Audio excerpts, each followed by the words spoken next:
Kwon just begged a U.S. judge for only 5 years behind bars because back home in South Korea, he's facing 40 years in prison for the fall of the Terra ecosystem. I got a quick question for you, true believers. Is 5 years for nuking a $60 billion project a fair trade, or is it an absolute joke? Drop your response in the comments below. Or should we give him a full pardon, like Donald Trump has pardoned everybody else? So why not Kwon?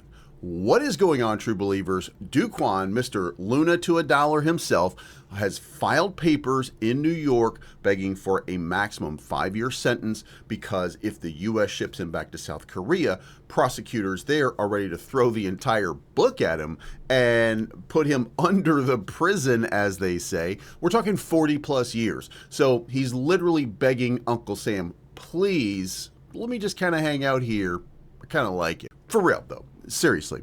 Don't know how this is going to play out, but it is very, very interesting, okay? This dude wiped out retirement funds, life savings, and he still had the balls to hide in Serbia with like fake passports while tweeting memes and stuff like that. So, I think that, I don't know that the time has been served. Also, he's had to forfeit almost everything. So let me just say that I don't think that he is a multi-billionaire anymore. I think that he's paid a serious financial and emotional penalty. And I don't know that directly. Here's what I know. In 2021, Kwon lied to all of us. He said that the algorithm fixed itself, but in fact, it had not. It went to Jump Crypto Trading, and Jump Crypto Trading bought about $730 million worth of UST at the time in order to stabilize the price, and it fixed everything.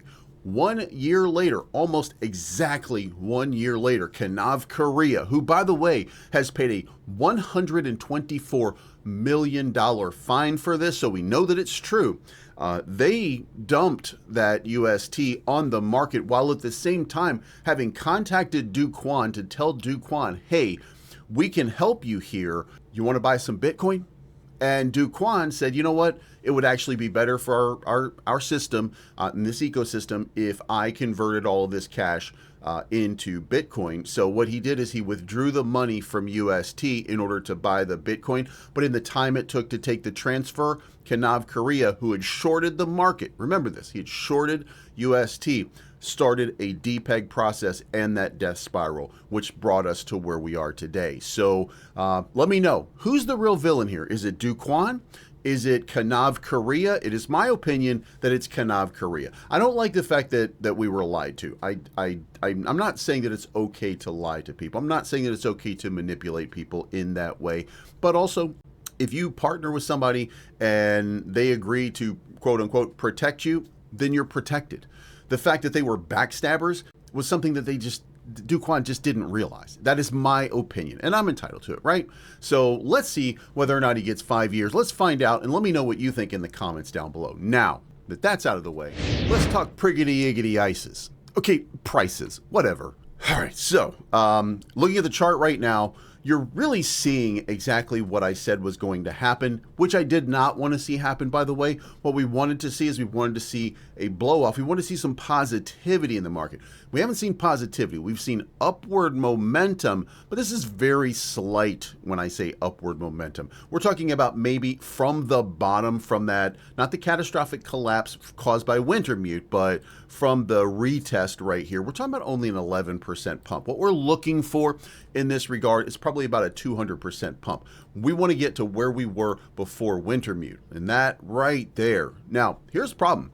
Problem is, and this is going to be my opinion, I don't have anything to back this up. Problem is, I'm pretty sure that Wintermute was the company that was keeping this thing afloat to begin with. Like, I think that, the fact that we saw this massive sell in moments, no, remember, this is moments notice, okay?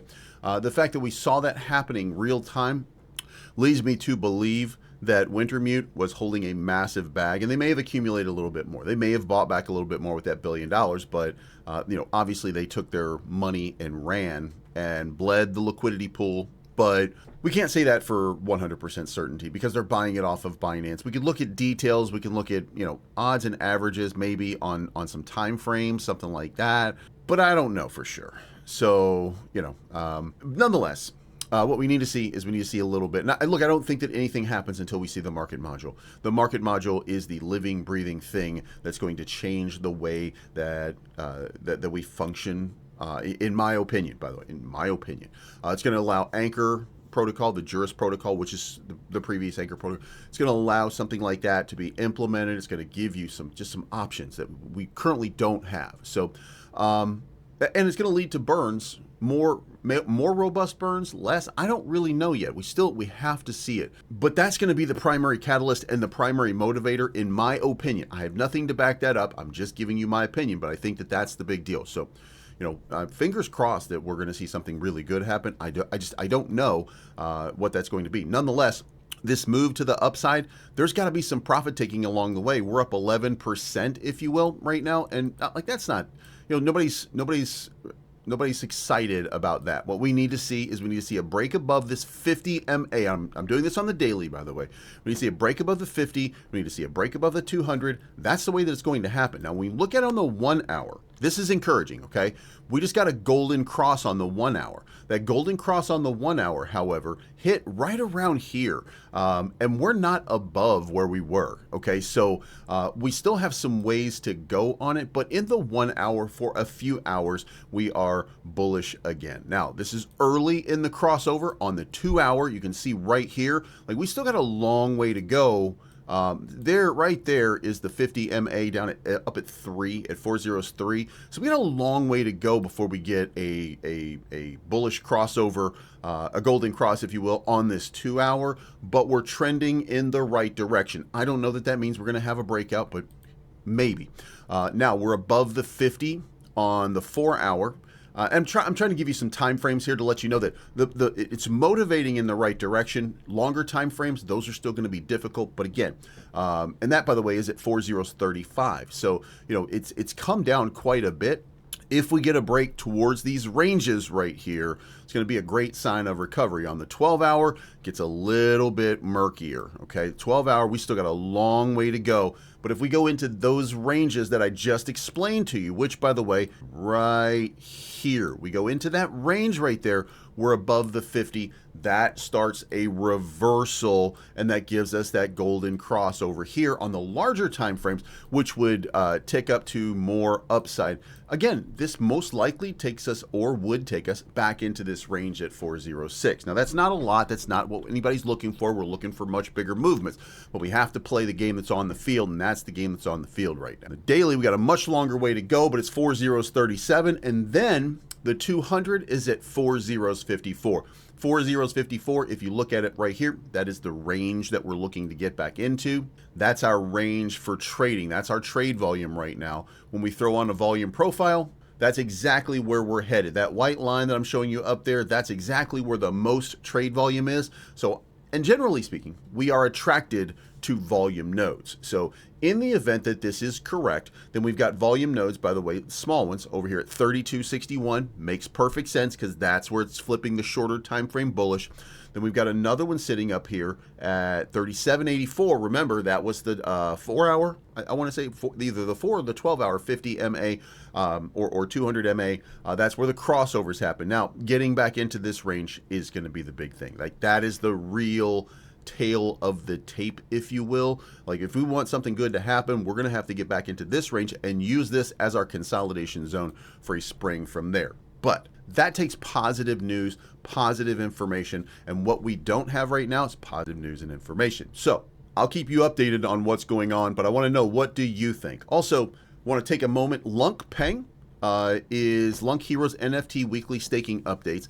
70,200 Lunk staked with Lunk Burn It All, fueling the Lunk Heroes burn cycle. So if you hold these, then apparently there's some pretty significant burn. So it's at GreenSmoke029. If you want to help and you want to contribute and you got a few bucks on the side, maybe buy yourself an NFT if that's what this is, and check it out. There's a burning schedule. Here's more Lunk Heroes NFT buying equals more lunk staking, more reward. So if you're interested, if you partake, if you will, then this is a good opportunity, a potential good opportunity for you to help and contribute to some burns just by holding on to an NFT. So your decision. Now, before we go, make sure that you sign up for terracasino.io. They are and have been a sponsor of the channel, and I appreciate them in every way, and hopefully you do too. And if you do, by all means, make sure that you're in the description down below, go log in, sign up to terracasino.io.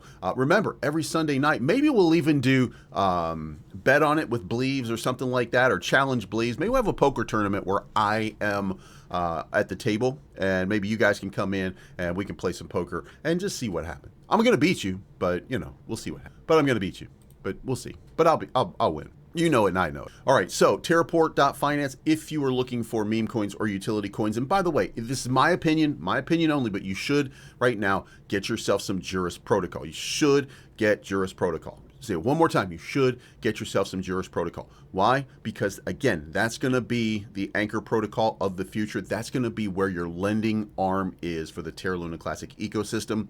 If there's anything that's going to cause a big explosive move, it's going to be borrowing and lending, RWA, real world assets like stocks, gold, securities, stuff like that. Okay, so of the main things that are going to move this market, Juris Protocol is probably going to be one of the biggest. So, I mean, I really recommend that you have yourself just at least a little bit. Also, because Terraport does so much, I would say you need some Terraport too. I mean, this is your biggest. And by the way, don't take my word for it. The numbers are right there.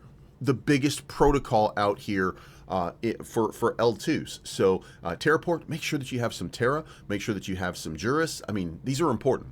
As far as the validators go, real quick, no real change. Orion picking up a little bit, Greenpeace picking up a little bit. I'm staying away from complaining about Greenpeace or Happy Cat, any of these guys. All I'm doing is focus right now on what is best for this ecosystem, what is best for this community, not what is best in my opinion. Okay, and what is best in my opinion right now doesn't matter. What is best for the community is that we're all united. Even if I disagree fundamentally with some of these guys and what they're doing in their voting, we're going to stop talking about that. We're going to focus on how do we get better. We're going to focus on what improvements can we make. I want to point this out. The volume down 34%, but price not down commensurate with that, which means that we're accumulating, we're going sideways. The next time we get a spike in volume, hopefully the next time we get a spike in volume, it's going to be a tremendous upside move. But again, I think we need some news for that to happen. News, by the way, that's not do Kwon. Don't forget, by the way, put down there what do you think is going to happen to do Kwon. But again, you know, do Kwon is the news right now, and that's not good. So, you know, perhaps we'll get something good. All right, now, remember on Friday, we had, or on Saturday, we had a big burn of 170 million. We didn't get reported, but as it rolled off, that was that big burn that we were working on that day. Ended up being 170 million, which keeps us at the 537 million Terra Luna Classic having been burned over the last couple days. Also, we had a nice little run of USTC for a couple days, not significant, but again, we were down here in the 10, 12 sort of range here, and then we've got 50,000, then we've got 22,000. So, you know, it's ticked up just a tiny bit in the burns, just a huge and long way to go. Now, remember, and this is probably the most important part of USTC right now, 3 billion USTC sitting on Binance. We don't know what's going on with it. We don't know what the situation is. So shout out to Happy Caddy Crypto for trying. I mean, he did his best to try to figure it out, but people don't want to know. Okay, people just don't want to know. You know what I mean? So, and by the way, let's look at it right here. This is the Binance hot wallet, and this is the Terraform Labs wallet right here. 290 million. So, you know, how much of this is in the hot wallet right there? Well, you know, let's start going down this list here, and you start adding these numbers up, and it just kind of feels like something's missing there. Something is missing there, because we're talking about a 6 billion circulating supply. That's what we're talking about, or 5 billion circulating supply. And I don't think this adds up to that. We don't know, but I don't think it does. So there could be a big wallet out there that needs to be emptied and burned, and that would be crazy for price action, obviously. But, you know, I just don't know. So anyway, that's it. I'm going to keep looking at this. I'm going to keep watching this, letting you know what I think every single day. You guys, let me know, again, in the comment section down below, what do you think is going to happen with Do Kwon? And remember, none of this is financial advice, but I am always right.